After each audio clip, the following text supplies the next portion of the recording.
There's intermittent fasting, there's 24-hour fasting, there's 5-day fasting mimicking diet. There are tons of different ways of fasting. We are doing the low-hanging fruit, right? The easiest one, because we want to see how your body reacts. Remember, you don't necessarily have to reduce your calories or change your food. Hi, I'm Christine, the regulator. I teach you to reset and regulate your nervous system so you can live with less stress and more joy. Okay, hydration. How much water did you drink today? Because here's the thing. Hydration, when we get thirsty, that's one of the first signs of hunger, is that we're dehydrated. We're going to suggest to try to drink 1 liter of water the first thing in the morning. 1 liter of water. You can space it out between 2 and 3 hours. That's okay. Coffee, maybe if it's black. So here's the thing. Black coffee and then herbal coffee does not break your fast. So hallelujah, right? Coffee drinkers. So black coffee and herbal coffee does not break your fast. But in an ideal world, I challenge you to drink 1 liter within your first 1 to 2 to 3 hours. So this is all about awareness, progress, and not perfection. The next thing I suggest is fresh fiber first. So this is really easy. Just eat fresh fiber first and then eat what you normally eat. So this could be raw vegetables, cooked vegetables, avocados, pears, apples, chia seeds, broccoli, carrots, a lot of Brussels sprouts, a lot of green vegetables, right? But here's the thing. The reason why is because we're producing a lot of natural digestive enzymes, and this is going to help digest the rest of your meal. And you're going to get a lot of water from all of these vegetables.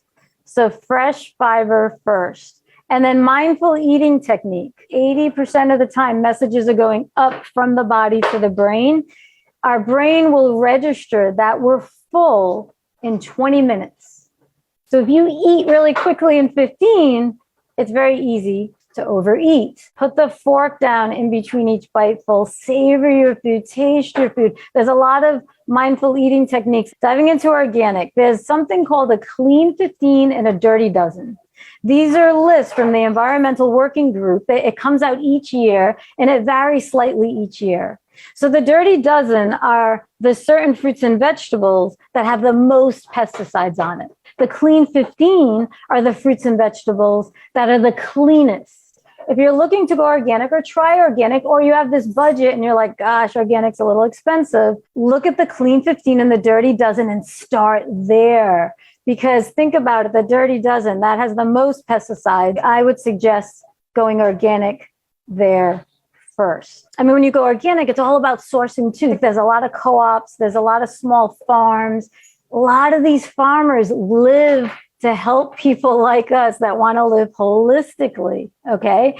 And so they'll help us. And when you do a co-op, all your vegetables and your proteins and your fruits can be much more economical. So really quick, I want to talk about emotional eating, because I think if you're a human, you may have done it before, right? So emotional eating, this is really important. I'd like you to ask this question to yourself. Are you hungry? Are you bored? Are you using food as a distraction? Emotional and physical hunger, they're 2 completely different things. I invite you to focus on discovering what are your emotional eating patterns around food. This is awareness. Once you figure out that you're aware, we can go to the next step in terms of shifting it. And I combine neuroplasticity, retraining your brain, retraining your nervous system to help you do this. And so there's 2 things I'd like you to type down that's going to help you. The HALT, hungry, angry, lonely, tired. So these are really good to ask yourself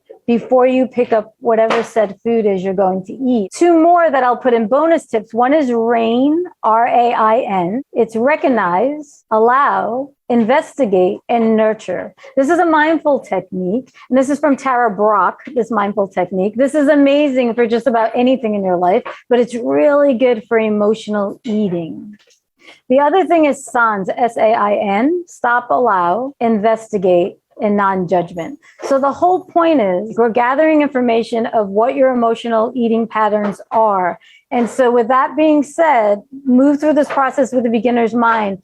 Be an observer. I visualize myself standing outside of my body and I'm looking in. So I don't judge myself and I don't label myself as an emotional eater. I look in to observe what happens. This emotional eating is really important. And I'd like to give a very quick example. So if there's a young child and the mom grabs a lollipop and brings it over to the young child, and maybe they're in a grocery store or the mall where the mom wants to get the child to stop crying. Okay, this is just a random example. But the point is, she's soothing the child. So she gave food to soothe the child. So this is basically patterning this behavior. And what happens when we're certain ages, when we're really small, it just locks in our head and it stays in there. And it doesn't matter how much willpower or grit we have, but we start doing this as an adult.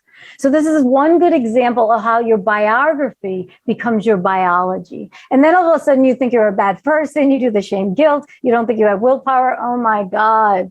It was just patterning from when you were small. We can shift this. You can release things of this nature. Donna Jackson Nakazawa wrote a book called Childhood Disruption. And this is all about adverse childhood experiences, which ranges from anxiety, depression, trauma. But the point is, it shows how all these things that happened to us as a child are coming up and manifesting themselves as health conditions as an adult, whether it's mental wellness, mental health, or physical health conditions. These are things you can release. So I'll stop here before going down a rabbit hole and do our takeaways, okay? So your takeaway is, I want you to process how important it is for us to explore how we use food, okay? When we were younger, and I'd like you to write these 3 words down. Did it distract you? Did it fuel you? Did it soothe you? These 3 things created emotional patterning. Did it distract you? Did it fuel you? Did it soothe you? Please subscribe so you don't miss any more of our new content. Remember, you are pure love. Embrace it.